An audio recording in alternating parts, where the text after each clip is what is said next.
Hello, my name is Matthew, And this is Ganidhu. and we created a new tool called AntiSlop. Learning is built on trying, failing, and figuring things out, not being handed answers.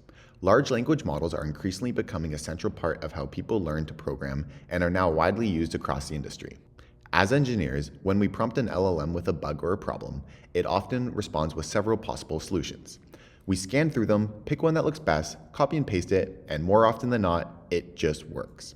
What is actually happening here is we trick our mind into thinking, wow, we just found a very efficient way to solve a problem and have a perfect solution. I must be so smart and I've learned this new technology that I can now continue to apply.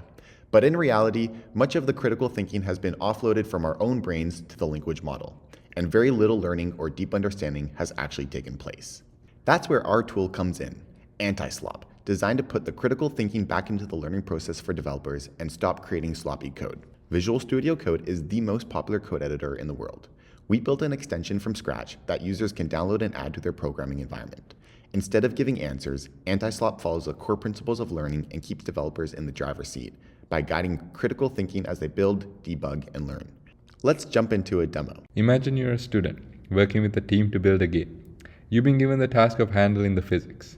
You already wrote some code based on your best understanding, but you'd like to see how it can be further improved. Let's see how AntiSlop can help. I can navigate to these three buttons on the bottom status bar that are categorized by red, yellow, and green. Each one is associated with a different level of severity in programming. Red is for high severity, yellow for medium severity, and green for minor issues. Let's click on the yellow square. The program starts loading, looking for medium severity problems in your code. Once finished, every medium severity item is underlined. If I hover over this line, I see it says that this code is accessing an object that might not exist. I'm still confused about what to do, but luckily we can query for additional information by clicking the yellow bulb near the problematic line. Nice, we have some additional info on the problem. Now we can ask what we should do. Awesome, the LLM responds with advice. Importantly, it does not provide me with the code to do it, so I still had to learn how to implement this myself. Zooming out a bit, this game is more complicated than this one file, and it may be difficult for the program to give useful advice for the student's specific problem without more information. The project requirements page allows the user to add project-related context.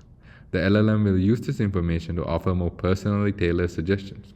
It can be modified or changed at any time. With this new tool, critical thinking will be placed back onto the developer and over time will create stronger, more efficient, and better thinkers. I hope you enjoyed what we created and see the impact it will have on the next generation of software engineers. Thank you.